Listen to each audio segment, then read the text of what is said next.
Good morning and welcome back to MAFT UK. I was recently asked some questions regarding some of the hammocks that I had, whether they were longer, shorter, wider, etc, etc. So this morning I'm just going to quickly run through the various differences between the hammocks that I've got. The hammocks that I currently have at the moment are here.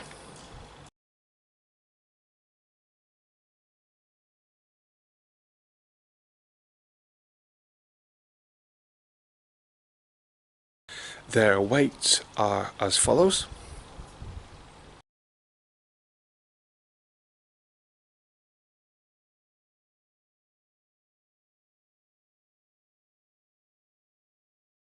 And there we go. Right, let's have a look then at our first hammock.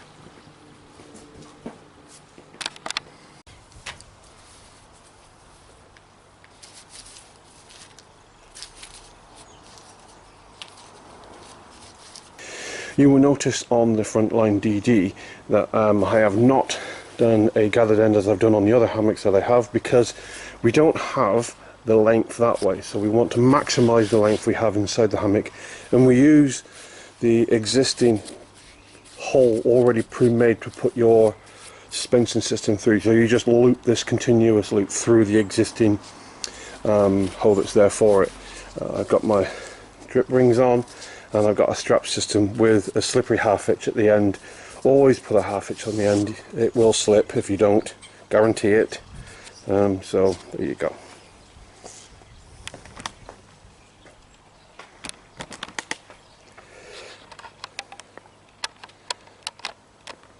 So that is the DD Frontline.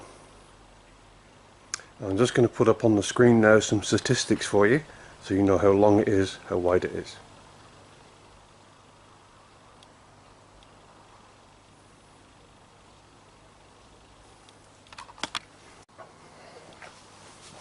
It doesn't come with an internal ridgeline, but all you need to do is attach some paracord on the inside as a loop to attach the paracord to. These dangly down bits here, I'll show you what these are for in a minute, but that's just simply to hang stuff on.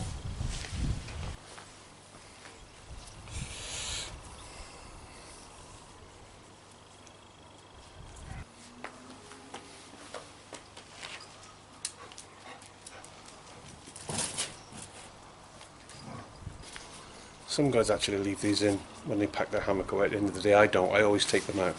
I always feel like I'm going to snap them if I leave them in. Hey, it's up to you.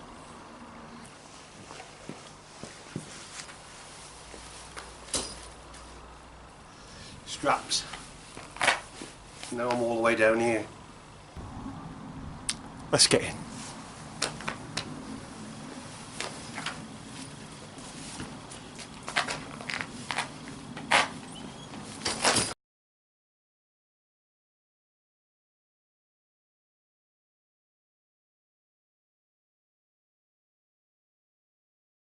Oh, straps. That's what happens with straps, even though I've got a half hitch on it.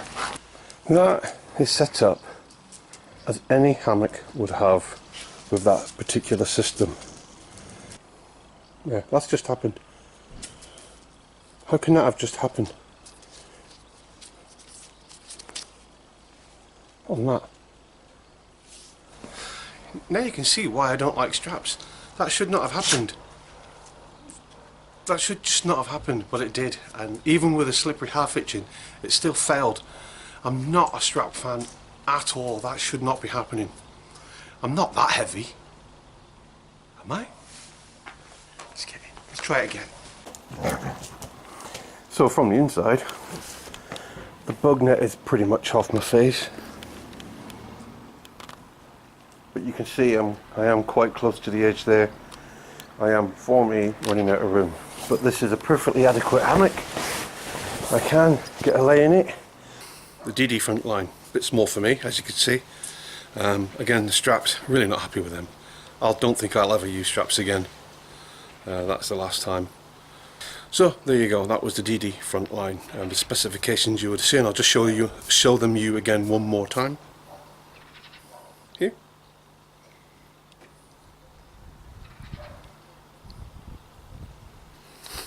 And now let's move on to the Frontline XL. One thing I did forget to mention is that you do need a ridgeline, external ridgeline, to operate the DD Frontline. Without it, your mosquito net would just fall on your face. Okay, so you must have another means of securing the mozzie net up out your way.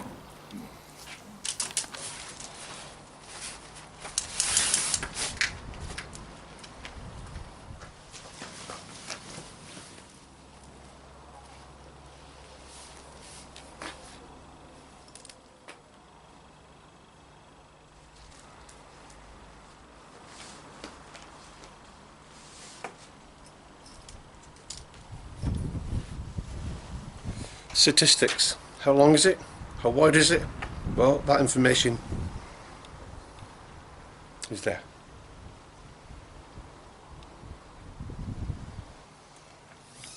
Well, let's get in then.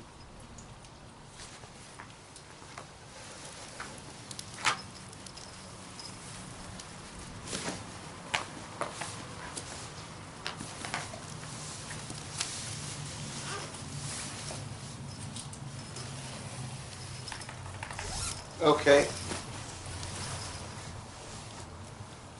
without a shadow of a doubt, the best lie in a hammock today. That is so comfortable and horizontal. I just feel so comfortable in this, and it is my favourite hammock. Everything is miles away from me. Let's have a look inside. Now just look at the difference. I can just about reach the top there. The sides are absolutely huge. I can get a real comfortable lay, and I am miles away from any bugs, anything in here whatsoever. It's just loads of room. Keeps you away from the wild animals out there. Just for the purpose of this one, I'm just going to take you around to the end of the hammock, because you need to see that it's actually nearly 900 millimeters apart. You can reduce that if you were to put that into there, and that twice would reduce it to about 800 millimeters. But it's still quite a wide hammock, which is why I have problems in the winter with it. But it's important that you see that, because I want to compare that now with the next hammock, which is the UK Woodsman Expedition hammock, and you will see the difference in how it hangs.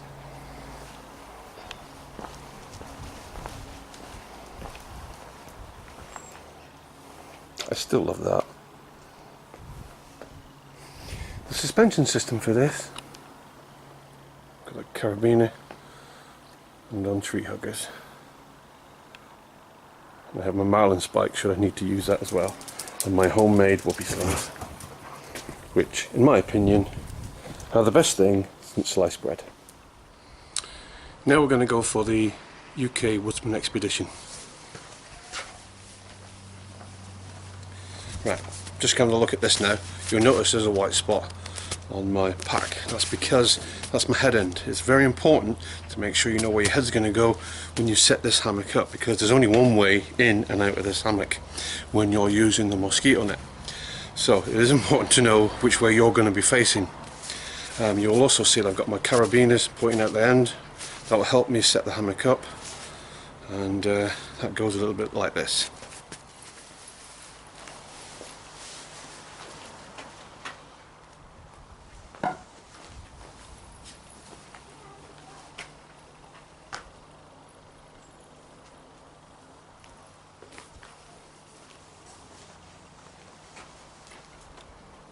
That's it. But I want you to note something. Let's think back now to the DD extra long. Remember how wide it was? Well, this now is your Woodsman Expedition, and as you can see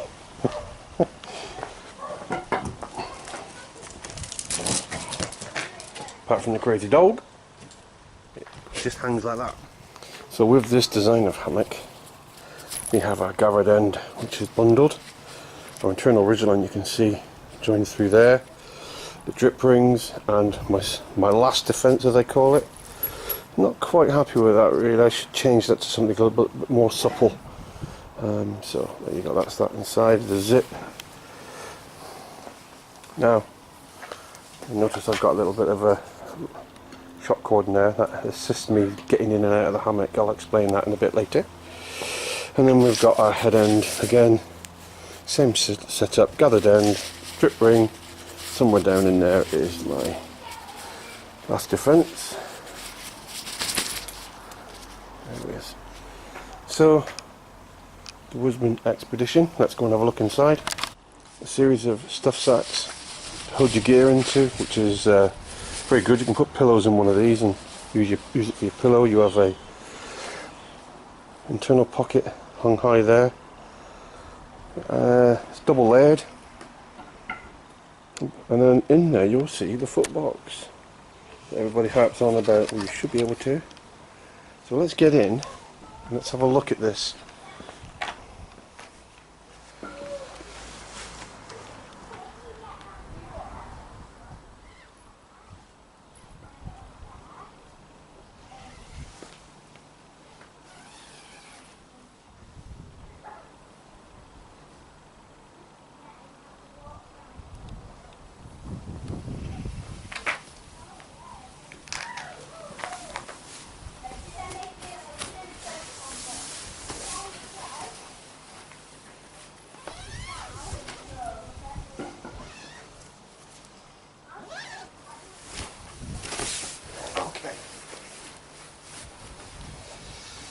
Once you're inside this one, it's not too bad because it seems to hold everything off its face. But let's bring you inside so you can see what space I have and what room I have actually inside the hammock. Dog attack. Get out. Get dog out. Get out. The specifications for this hammock are here.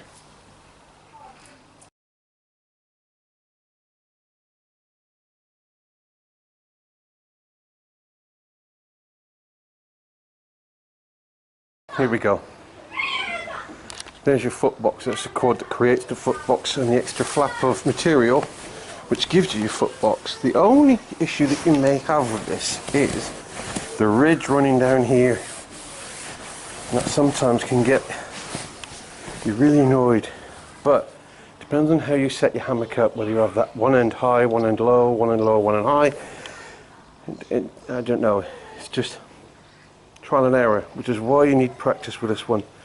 I am actually pushing the mosquito net off my face a little bit because it does have a tendency to sit really close. But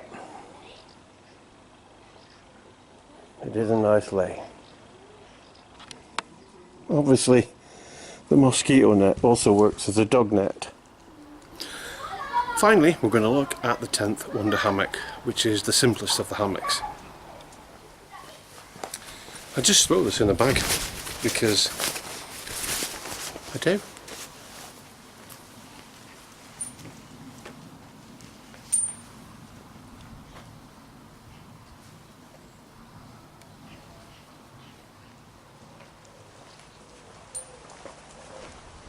Very basic indeed.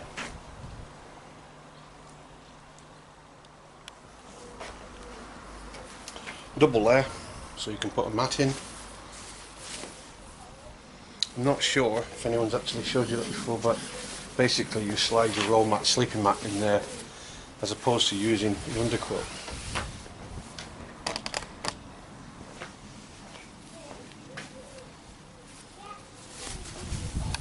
It's a very wide hammock.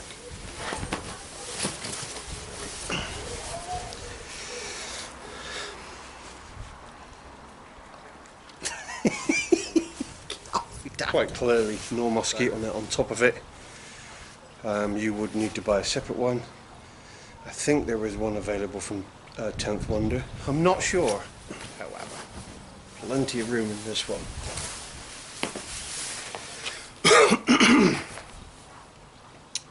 So that's my hammocks. That's the differences between them. the statistics speak for themselves. So there you go. That is my 4 hammocks and the access and egress to all of them. They're different specifications and everything else that you could possibly need to know regarding size, width and everything else. Quite clearly there, some have advantages of others. Quite clearly the DDXL is huge, but still one of my favourites. In the winter months I'll be using this one. In the summer months I'll be using my UK Usman Expedition, but as for space and luxury, definitely DDXL. That's definitely got it over it, all of them. Okay, hope you found that useful, Sparky. I hope that showed you the difference between the two, what to look for, what not to look for. Learn with the DD stuff first, move on when you're good and ready. See you later.